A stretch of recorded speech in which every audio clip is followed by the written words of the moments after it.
رسول الله رسول الله رسول الله رسول الله. السلام عليكم ورحمة الله وبركاته. الحمد لله والصلاة والسلام على رسول الله أما بعد.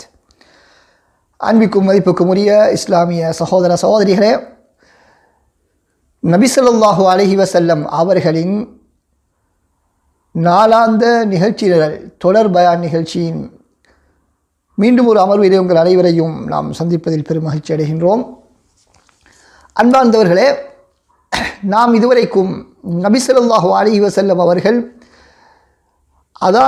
ஃபஜ்ருடைய அதான் கேட்டதிலிருந்து அடுத்த நாள் ஃபஜ்ருடைய அதான் ஒலிக்கும் வரைக்குமான இடைப்பட்ட நேரத்தில் செய்யக்கூடிய பல்வேறு செயற்பாடுகளை நாம் பார்த்தோம்.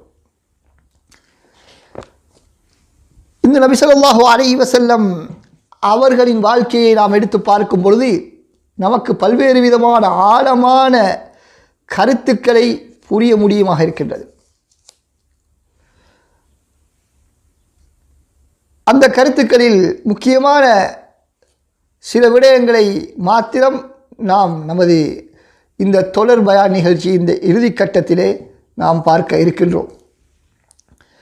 அதனுடைய முதலாவது அம்சமாக நாம் கவனிக்க முடியுமான ஒரு முக்கியமான ஒரு விடயம்தான் நபி ஸல்லல்லாஹு அலைஹி வஸல்லம் அவர்களுடைய வாழ்க்கையில் அவர்கள் கடைபிடித்த அந்த சமநிலை என்று சொன்னால், குறிப்பிட்ட ஒரு விடயத்துக்கு மாத்திரம் முக்கியத்துவம் அளித்து ஏனைய விடயங்கள் எந்த விதமான குறையும் செய்துவிடாமல் ஒவ்வொன்றுக்கும் எந்த அளவுக்கு முக்கியத்துவம் வழங்கப்பட வேண்டுமோ அந்த முக்கியத்துவத்தை அவர்கள் நபி ஸல்லல்லாஹு அலைஹி வஸல்லம் அவர்கள் வழங்குவதற்கு தவறவில்லை. மக்களுக்கும் அல்லாஹ்வுக்கும் செய்ய வேண்டிய உரிமையில் தனக்கும் தனது உடம்புக்கு, அல்லாஹ்வுக்கு, தனது மனைவிமாருக்கு, தனது குடும்ப உறுப்பினர்களுக்கு, நண்பர்களுக்கு, ஏனைய மனிதர்களுக்கு செய்ய வேண்டிய உரிமைகளில் நபி ஸல்லல்லாஹு அலைஹி வஸல்லம் அவர்கள் எந்த விதமான குறையும் செய்யாமல் அவற்றை பரிபூரணமாக வழங்கினார்கள். இது ஒரு சமநிலை. அதேபோல் வாழ்வின் பல்வேறுபட்ட அம்சங்களையும் நபி ஸல்லல்லாஹு அலைஹி வஸல்லம் அவர்கள் இந்த உலகத்திலே அழகான முறையிலே நடைமுறைப்படுத்தி காட்டினார்கள். வணக்க வழிபாடுகளாக இருந்தாலும், தனக்கு ஒப்படைக்கப்பட்ட தூதுப்பணியாக இருந்தாலும், தனது குடும்பத்தினுடைய உரிமைகள், தனது நண்பர்களை சேர்ந்து நடத்தல், தனக்குரிய உரிமைகளை ரசூல் ஸல்லல்லாஹு அலைஹி வஸல்லம் அவர்கள் கவனத்தில் கொள்ளுதல், இப்படி வாழ்வின் என்னென்ன தேவைகள் எல்லாம் இருக்கின்றனவோ அவற்றையெல்லாம் நபி ஸல்லல்லாஹு அலைஹி வஸல்லம் அவர்கள் சரியான முறையில் நிறைவேற்றினார்கள். எந்த விதமான உரிமைகளிலும் குறை வைக்கவில்லை, எந்த விதமான கடமைகளையும் விட்டுவிடவில்லை. மாற்றமாக ஒவ்வொரு விடயங்களையும் நபி ஸல்லல்லாஹு அலைஹி வஸல்லம் அவர்கள் அதற்குரிய முக்கியத்துவத்தை கொடுத்து அணுகியிருக்கிறார்கள் என்பது மிக முக்கியமான நபி ஸல்லல்லாஹு அலைஹி வஸல்லம் அவர்களுடைய வாழ்க்கையில் நாம் கவனிக்க முடியுமான ஒரு விடயமாக இருக்கின்றது. இரண்டாவது விடயம், முக்கியமான ஒரு விடயம் என்னவென்று சொன்னால், நபி ஸல்லல்லாஹு அலைஹி வஸல்லம் அவர்களுடைய வாழ்க்கை ஒரு நாளுடைய அந்த நிகழ்ச்சிகளை நாம் எடுத்து பார்த்தால் அது முழுமையாக நிரம்பி வழியக்கூடிய பல்வேறு விதமான சேவைகள், செயற்பாடுகள், நிகழ்ச்சிகளினால் நிரம்பி வருகின்றது நபி அவர்களுடைய ஒவ்வொரு நாளும். ஆனாலும் அந்த அவர்களுடைய மிகவும் பிஸியான அந்த ஷெட்யூலாக இருந்தாலும் கூட அவர்கள் பதற்றத்திலோ தடுமாற்றத்திலோ இருக்கவில்லை. எந்த விதமான கலக்கமும் அவர்களுக்கு காணப்படவில்லை. எங்களுக்கு தெரியும், நம்மில் ஒருவருக்கு ஒரு நாளைக்கு அதிகமான வேலை பளுக்கள் இருந்தால் அவர் எந்த ஒரு வேலையும் ஒழுங்கான முறையில் செய்ய முடியாமல் தடுமாறுவார்.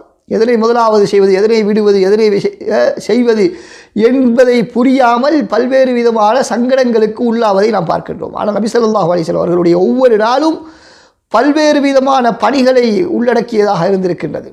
பல்வேறு தரப்பினர்களுடைய தேவைகளை நிறைவேற்றக்கூடியவர்களாக இருந்திருக்கிறார்கள். அப்படி இருந்தாலும் கூட அவர்கள் பதற்றமோ தடுமாற்றமோ உள்ளவர்களாக இருக்கவில்லை. மாற்றமாக நிதானம் உள்ளவர்களாக, சாந்தமான மனம் உள்ளவர்களாக காணப்பட்டார்கள். நபி ஸல்லல்லாஹு அலைஹி வஸல்லம் அவர்கள் ஏதாவது ஒரு விடயத்தை செய்வதை நாம் பார்த்தால் எப்படி இருக்கிறது? அவர்களுக்கு இது மாத்திரம்தான் பணி போல, வேறு எதுவும் வேலை இல்லை என்பது போன்றுதான் நமக்கு நினைப்பதற்கு தோன்றுகிறது. ஏன்? தனது குடும்பத்தினர் இருந்தால் அவருடைய குடும்பத்தினர்கள் உணரமாட்டார்கள், இவர்களுக்கு வேறு ஏதோ ஒரு தேவை வெளியில் இருக்கிறது என்பதை அவர்கள் உணராத அளவுக்குத்தான் நபி அவர்களுடைய மனம் ஒன்றித்து அவர்களுடன் நபி ஸல்லல்லாஹு அலைஹி வஸல்லம் தனது நேரத்தை கழிப்பார்கள். அதேபோன்று தனது நபித்தோழர்கள் சஹாபாக்களுடன் நபி ஸல்லல்லாஹு அலைஹி வஸல்லம் அவர்கள் அமர்ந்திருந்தால் முழுமையாக அவர்களுடைய விடயங்களில் கவனம் செலுத்துவார்கள். இன்னொரு முக்கியமான வேலை இருக்கிறது, எனவே அவசரமாக முடித்துவிட்டு செல்ல வேண்டும் என்ற உணர்வுடன் இருப்பது போன்று சஹாபாக்களுக்கு தெரிய மாட்டாது. ஆனால் உண்மையில் நபி அவர்களுக்கு வேறு வேலைகள், பல வேலைகள் இருக்கும். ஆனாலும் நபி ஸல்லல்லாஹு அலைஹி வஸல்லம் அவர்கள் எல்லோருடனும் அவர்களுக்கு முக்கியத்துவம் கொடுப்பதாகத்தான் அவர்களுடைய செயற்பாடுகள் காணப்பட்டது. எனவே அன்புக்குரிய சகோதரர், இது ஒரு முக்கியமான ஒரு விடயம்.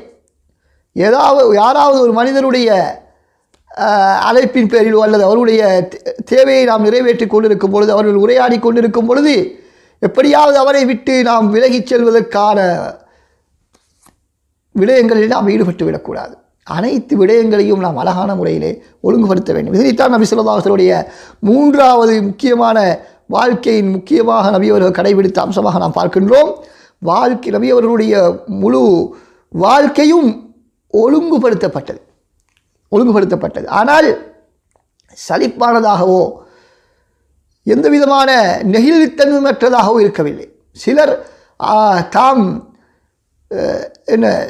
டைம் மேனேஜ்மெண்ட், நேர ஒழுங்குகளை பின்பற்றுவதாக சொல்லிக்கொள்வார்கள். ஆனால் அங்கு பல்வேறு விதமான நெகிழ்வுத்தன்மையற்ற போக்கு அவரிடத்திலே காணப்படும்.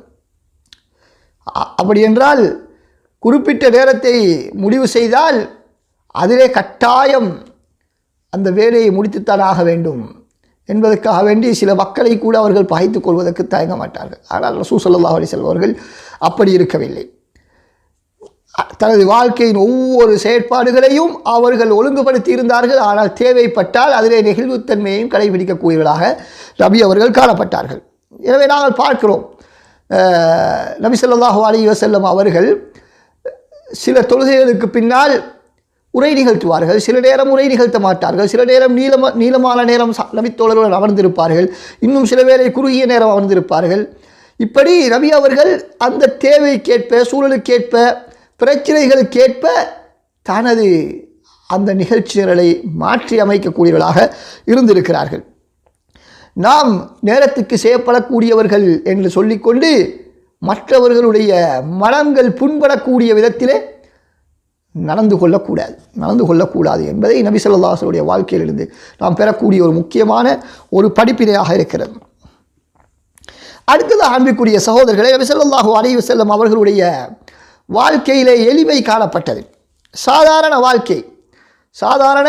வாழ்க்கை மிகைப்படுத்தப்பட்ட கண்ணியத்தை நபி ஸல்லல்லாஹு அலைஹி வஸல்லம் அவர்கள் எதிர்பார்க்கவில்லை. மிகைப்படுத்தப்பட்ட கண்ணியத்தை நபி ஸல்லல்லாஹு அலைஹி வஸல்லம் அவர்கள் எதிர்பார்க்கவில்லை. தனது சபைகளிலே ஸல்லல்லாஹு அலைஹி வஸல்லம் அவர்கள் சாதாரணமாக எல்லோருடனும் சாதாரணமாக உரையாடுவார்கள். சஹாபாக்கள் கவலைப்பட்டால் நபி அவர்கள் தனது கவலையை வெளிப்படுத்துவார்கள். அவர்கள் சந்தோஷப்பட்டால் நபி அவர்கள் தனது சந்தோஷத்தை, மகிழ்வை வெளிப்படுத்துவார்கள். இப்படி நபி ஸல்லல்லாஹு அலைஹி வஸல்லம் அவர்கள் மக்களாக சேர்ந்து அவர்களுடைய இன்ப துன்பங்களிலே பங்கெடுக்கக்கூடியவர்களாக இருந்திருக்கிறார்கள். தனது உள்ளத்தால் அந்த சஹாபாக்கள் நபி ஸல்லல்லாஹு அலைஹி வஸல்லம் அவர்கள் ஒன்றித்து இருந்தார்கள். அதே போல சஹாபாக்கள் நபி அவர்களுடன் உள்ளத்தால் நபி அவர்களை விரும்பி அவர்கள் ஒன்றாக இருந்தார்கள் என்பதை நாம் பார்க்கின்றோம். அதே போல நபி அவர்களுடைய வீட்டுக்கு வெளியே அவர்களுடைய சபைகளிலும் எப்பொழுதும் சந்தோஷம், அமைதி, நிம்மதி காணப்பட்டது. பிரச்சனைகள், சண்டை சச்சரவுகள் காணப்படவில்லை. ரசூலுல்லாஹ்வுடைய சபையாக இருந்தாலும் அங்கும் நகைச்சுவைக்கு இடம் இருந்தது என்பதை நாம் பார்க்கின்றோம். அதே போன்று நபி ஸல்லல்லாஹு அலைஹி வஸல்லம் அவர்கள் விளையாட்டுக்களை கண்டுகளிக்கக்கூடியவர்களாக இருந்திருக்கிறார்கள். எங்களுக்கு தெரியும், ஒரு பெருநாள் தினத்திலே ஹபஷாவை அபிசீனிய சேர்ந்த சிலர் பள்ளிவாயிலே விளையாடி கொண்டிருக்கிறார்கள். ஆயுதங்களினால் விளையாட்டி கொண்டிருக்கிறார்கள். இதனை நபி ஸல்லல்லாஹு அலைஹி வஸல்லம் அவர்கள் கண்டுகளித்தது மாத்திரமல்ல, தனது மனைவியையும் அதனை கண்டுகளிக்குவதற்கு ரசூலுல்லாஹி ஸல்லல்லாஹு அலைஹி வஸல்லம் அவர்கள் அனுமதி வழங்குகிறார்கள். ஆயிஷா ரலியல்லாஹு அன்ஹா அவர்கள் நபி அவருடைய தோளிலே தனது நாடியை வைத்துக்கொண்டு அதனை கண்டுகளித்தார்கள் என்பதை நாம் பார்க்கின்றோம் வீட்டில் இருந்தவாறு. அதே போல பெருநாள் தினத்திலே சிறுமிகள் ஆயிஷா ரலியல்லாஹுடைய வீட்டிலே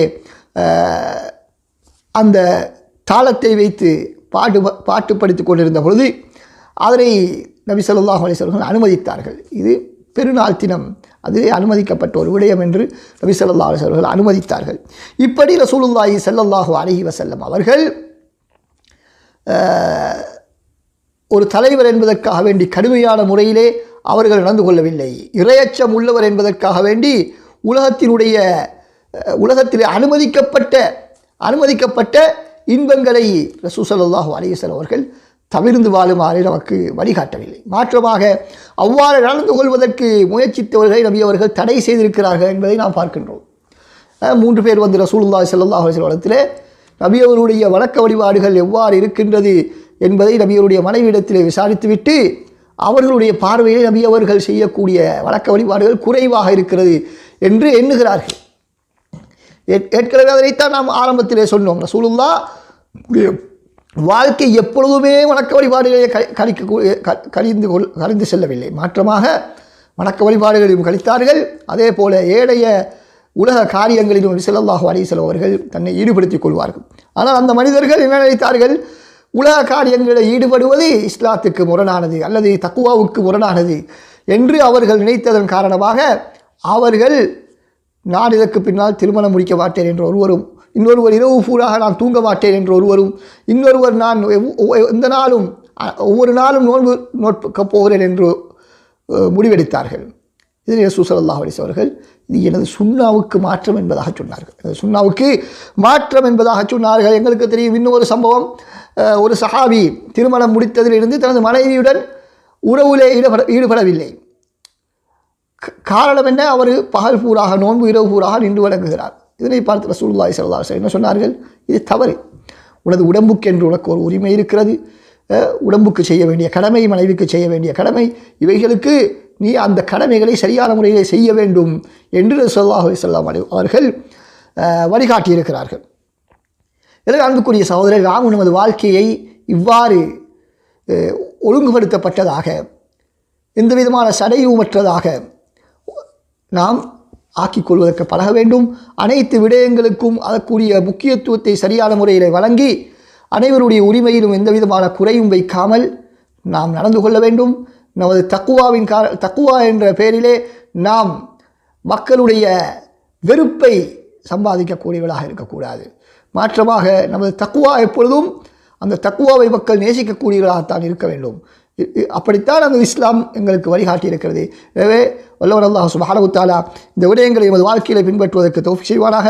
இன்ஷா அல்லாஹ் மேலும் சில முக்கியமான ரசூலுல்லாஹ்வுடைய வாழ்க்கையிலிருந்து பெற வேண்டிய கருத்துக்களுடன் உங்களை சந்திக்கும் வரை விடைபெற்றுக் கொள்கிறேன். அஸ்ஸலாமு அலைக்கும் வரஹ்மத்துல்லாஹி வபரகாத்துஹு.